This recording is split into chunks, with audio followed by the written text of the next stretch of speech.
Muy buenas tardes, a continuación presento mi exposición respecto de mi trabajo final. En mi trabajo final refiere de la acción extraordinaria de protección que está determinada en el artículo 437 de la Constitución. Erróneamente se determina que es un recurso. El artículo 94 de la Constitución de la República lo determina como acción extraordinaria de protección, que es lo correcto. Esta acción procede contra sentencias de última instancia y cuando se haya agotado los recursos ordinarios, todos los recursos ordinarios y extraordinarios que proceda conforme a la causa. Las particularidades de esta acción es la subsidiariedad. En el caso de que solo procede contra causas en las cuales se han agotado los recursos ordinarios y extraordinarios. Y en este caso el objeto está determinado en el artículo 58 de la Ley Orgánica de Garantías Jurisdiccionales y Control Constitucional. Este impide ejercer actos administrativos y solamente contra autos administrativos emitidos con firmeza de sentencia y de cosa juzgada. Solo en ese caso procede contra actos administrativos, pero la acción de protección no procede contra actos administrativos. Esto de conformidad con la sentencia 1502-14P, flica 19. En cuanto a la competencia, la acción de protección la acción extraordinaria de protección se presenta frente a la autoridad que lo emitió la decisión, quien deberá correr traslado a la Corte Constitucional. Solamente de manera excepcional se la puede presentar a través de ventanilla. En cuanto a la legitimación activa, cualquier persona que haya sido parte del proceso o que debía haber sido parte del proceso está legitimada para presentar la acción extraordinaria de protección de conformidad con el artículo 59 de la Ley Orgánica de Garantías Jurisdiccionales y Control Constitucional en el presente jurisprudencial de la sentencia 838-16 de P21. En cuanto a la legitimación del Estado en la acción extraordinaria de protección, se determina que esta acción está negada para el Estado, toda vez que el Estado no puede presentar este tipo de garantía jurisdiccional, esto de conformidad con el presente jurisprudencial determinado en la sentencia 83812 EP 19 en su párrafo 21. En cuanto a la legitimación pasiva corresponde a las autoridades jurisdiccionales de quien se recurre sus sentencias. Se la puede presentar contra el demandado en el recurso de casación. Y en cuanto a quienes se debe demandar, es importante que la demanda sea dirigida a todas las autoridades que hayan emitido su decisión jurisdiccional respecto de la causa. El conocimiento por parte de la autoridad competente y la oportunidad en su trámite lo determina la Corte Constitucional, que ha emitido su presente jurisprudencial obligatorio en la sentencia 00110 JPOCC. En cuanto a la admisión, esta es la fase más delicada de la acción extraordinaria de protección. Corre término de 5 días para su admisión. En la misma participan 3 magistrados jueces del análisis de la propuesta de acción de protección. De la decisión de inadmisión cabe los recursos horizontales y también es importante considerar que el promedio de admisiones de acciones extraordinarias de protección no supera el 8%. Esto determina que la fase de admisión es la más delicada en este tipo de acciones. Una vez admitida a trámite la acción extraordinaria de protección, se procederá a su sustanciación por intermedio de 9 jueces en el Pleno de la Corte Constitucional, quienes podrán convocar a una audiencia cuya convocatoria no es obligatoria ni práctica común en la Corte Constitucional.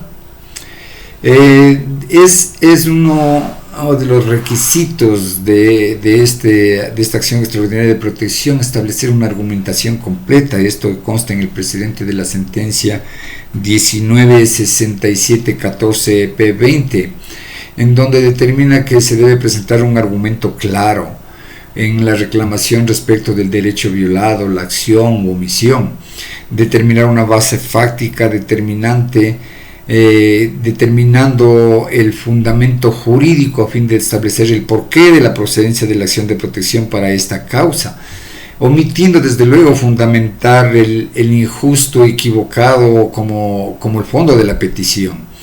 El artículo 61 de la Ley Orgánica de Garantías Jurisdiccionales menciona los requisitos en los cuales consta que se ejercerá contra sentencias ejecutoriadas, que se haya agotado todos los recursos de acuerdo al derecho y la materia de la causa, los requisitos también la identificación del derecho violado, el momento y las circunstancias mediante las cuales se alegó respecto de la supuesta violación ante la autoridad que lo omitió o no se pronunció al respecto. Esto es muy importante.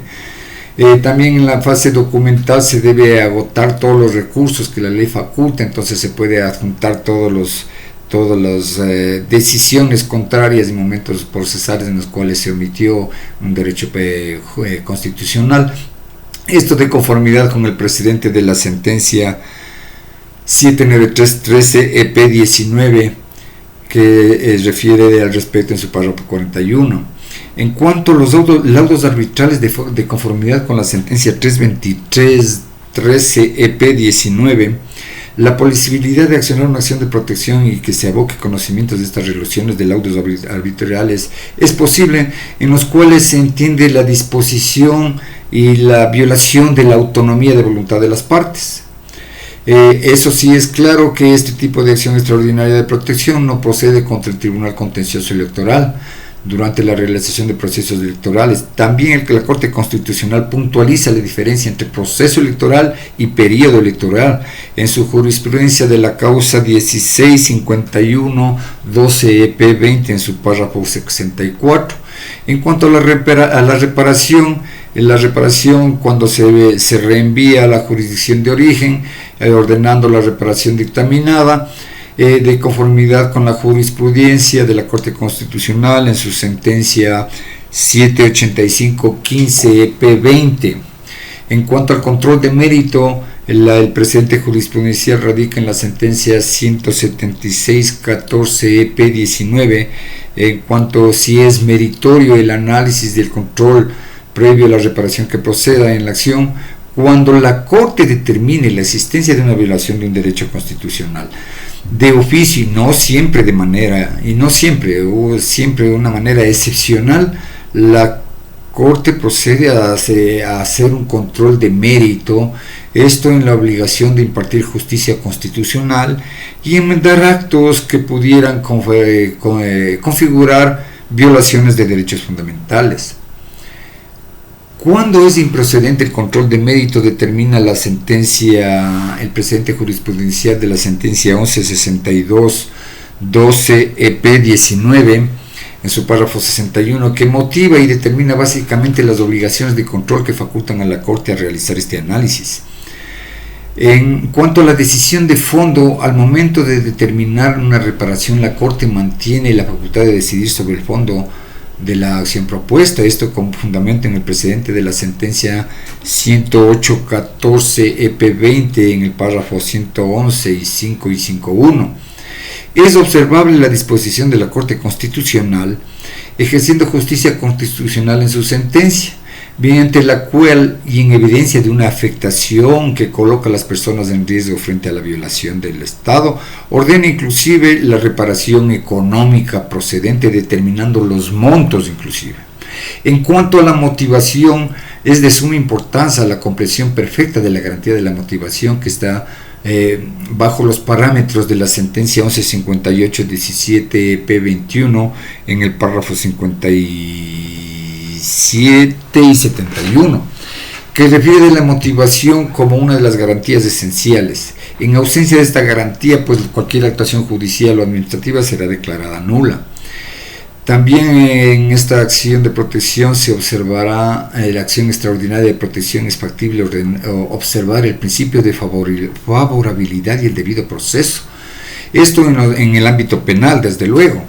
Esto cuando se presenta una acción de protección en contra de sentencias penales en las cuales se juzga delitos susceptibles de prisión, es meritorio citar en este sentido el precedente de la sentencia 2344 19P20 en sus párrafos 37 y 38 en relación a la aplicación del debido proceso.